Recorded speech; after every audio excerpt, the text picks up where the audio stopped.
हमारे पास यहाँ पर आईआईटी एडवांस 2024 का क्वेश्चन है और क्वेश्चन में हमसे ये पूछा जा रहा है कि जो हमारा एलिवेशन इन बॉइलिंग पॉइंट है, हमारा elevation in boiling point for vessel 1 is dash percentage of the solution in vessel 2। तो आइए क्वेश्चन को देखते हैं और जो हमारे पास पहले गिवन डेटाज है, जैसे कि vessel 1 contains W2 gram of non volatile solute X which is dissolved in W1 gram of water, और जो वेसल 2 है वो कितना कंटेन कर रहा है W2 gram of another non volatile solute which is Y and it is dissolved in W1 gram of water. मतलब एक बात यहाँ से कंफर्म हो गई कि वाटर दोनों के अंदर सेम अमाउंट में, दैट इज सेम वेट में प्रेजेंट है। ठीक है, और दूसरी बात यहाँ पे क्या बोली जा रही है कि दोनों वेसल हमारे पास सेम टेम्परेचर और प्रेशर कंडीशन में मौजूद है। तो चलिए आइए क्वेश्चन को देखते हैं और पहले गिवन डेटा था उसको एक बार लिख लेते हैं। ठीक है, तो सबसे पहले हमारे पास वेसल है, ये हमारा लेट सपोज है वेसल 1। ठीक है, सिमिलर वे से हम बना सकते हैं अपने पास वेसल 2 भी। ठीक है, ये हमारे पास लेट सपोज मौजूद है वेसल 2। ठीक है, अब आइए आगे लिखते हैं, बाकी डेटा को भी लिखते हैं। तो वेसल 1 में हमारे पास क्या मौजूद है, पहले इसको लिख लेते हैं।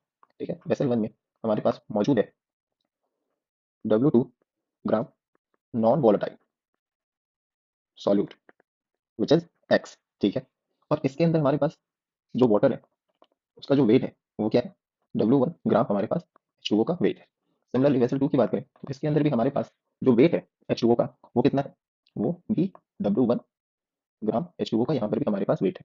ठीक है, और वेसल 2 में हमारे पास जो नॉन वोलेटाइल सॉल्यूट है वो है W2 ग्राम, सेम वेसल 1 के जैसा सेम यहाँ पे। लेकिन यहाँ पे जो नॉन वोलेटाइल सॉल्यूट है वो हमारे पास कौन है, वो हमारे पास y है। यहाँ पर x था and here we have y in vessel 2।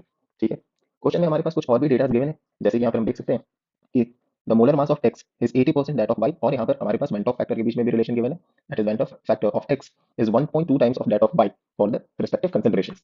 तो चलिए इस डेटा को भी लिख लेते हैं। तो यहाँ पे इस डेटा को भी लिख लेते हैं कि क्या गिवन है। पहले हमारे पास गिवन है molecular mass of x is equal to 80%, तो 80 डिवाइडेड बाई 100 ऑफ क्या है, मॉलिक्यूलर मास ऑफ y। ठीक है, तो हम यहाँ से ये बात लिख सकते हैं कि molecular mass of x is equal to 0.8 molecular mass of y। ठीक है, ये हमारे पास क्या है 0.8, दिस इज 0.8। ठीक है, मॉलिक्यूलर मास ऑफ y। यहाँ से हमारे पास ये पहला equation from the given data आ चुका है। दूसरी बात कर रहे थे हम वेंट ऑफ फैक्टर की। वेंट ऑफ फैक्टर की भी कुछ वैल्यूज हमारे पास क्वेश्चन में गिवन है, that is van't Hoff factor of x is equal to 1.2 times of the van't Hoff factor of y। ठीक है, और इसको हम बोल दे रहे हैं अपना इक्वेशन 2। ठीक है, अब आइए, अब हमें क्वेश्चन में निकालना था basically elevation in boiling point से सारी डीलिंग करनी थी। तो एलिवेशन इन बॉइलिंग पॉइंट की बात करें तो delta TB is equal to होता है i into K B into M. ठीक है, तो अगर इस पूरे इक्वेशन को हम ओपन करें तो हम लिख सकते हैं आई into K B into molality के प्लेस पे हम लिख सकते हैं number of moles of solute divided by weight of solvent. और अगर हमारे पास वेट ऑफ सॉल्वेंट नीचे ग्राम में है तो केजी में कन्वर्ट करने के लिए हमें ऊपर 1000 से मल्टीप्लाई करना पड़ेगा। So this is delta TB का एक्सप्रेशन जो हमारे पास आ चुका है। This is the expression for delta TB. ठीक है, तो अगर हम यही सिमिलर एक्सप्रेशन हम अपने वेसल 1 के लिए लिखें तो हम लिख सकते हैं delta TB for vessel 1 is equal to i of x. I of x क्यों, क्योंकि हमारे पास वहां पर कौन सा नॉन वोलेटाइल सॉल्यूट मौजूद है, यहाँ पर हमारे पास वेसल 1 के अंदर नॉन वोलेटाइल सॉल्यूट एक्स मौजूद है, so we are writing here x. ठीक है, चलिए इनटू हमारे पास क्या आएगा यहाँ पे, K B as it is आ जाएगा। ठीक है, into number of moles of solute को हम लिख सकते हैं given weight divided by molar mass. ठीक है, तो यहाँ पे हमारे पास weight of solute which is W2 divided by molar mass of x, और weight of solvent that is water का कितना वेट था, W1 था, तो यहाँ पे W1 ग्राम और ऊपर हमारे पास 1000 आ जाएगा। ठीक है, अब सिमिलर तरीके से हम डेल्टा टीबी अपने वेसल 2 के लिए भी लिख सकते हैं which is equals to i of y, क्योंकि वेसल 2 में हमारे पास जो नॉन वोलेटाइल सॉल्यूट था वो क्या था, y था, इनटू Kb इनटू हमारे पास यहाँ पर क्या आ जाएगा ऊपर में W2 डिवाइडेड बाय नीचे हमारे पास My इनटू W1 जो कि ग्राम में होगा, और सिंस ग्राम में है तो ऊपर हम 1000 से मल्टीप्लाई करेंगे। ठीक है, अब बेसिकली हम क्या करने वाले हैं, इन दोनों का रेशियो लेने वाले हैं। ठीक है, तो यहाँ पे हम लिख सकते हैं delta TB of 1 divided by delta TB of 2। हमारे पास क्या वैल्यू निकल कर आ जाएगी, i of x divided by i of y into molar mass of y divided by molar mass of x।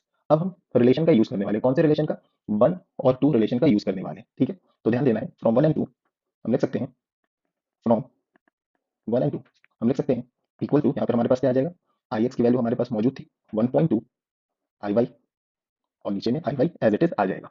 ठीक है, और हम फिर से 1 और 2 जो रिलेशन हमने देखा था तो उसमें से सेकंड रिलेशन से हम ये बात लिख सकते हैं कि जो हमारी mx की वैल्यू थी वो कितनी थी, 0.8 ऑफ my। ठीक है, और ऊपर में हमारे पास my एज इट इज आ जाएगा।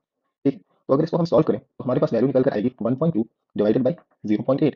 तो इसको सॉल्व करें तो हमारे पास वैल्यू निकल कर आएगी 1.5। लेकिन ये 1.5 वैल्यू क्या है, delta TV divided by delta TV off 1 that is vessel 1 divided by delta TV off vessel 2, ये वैल्यू हमारे पास 1.5 निकल कर आ रही है।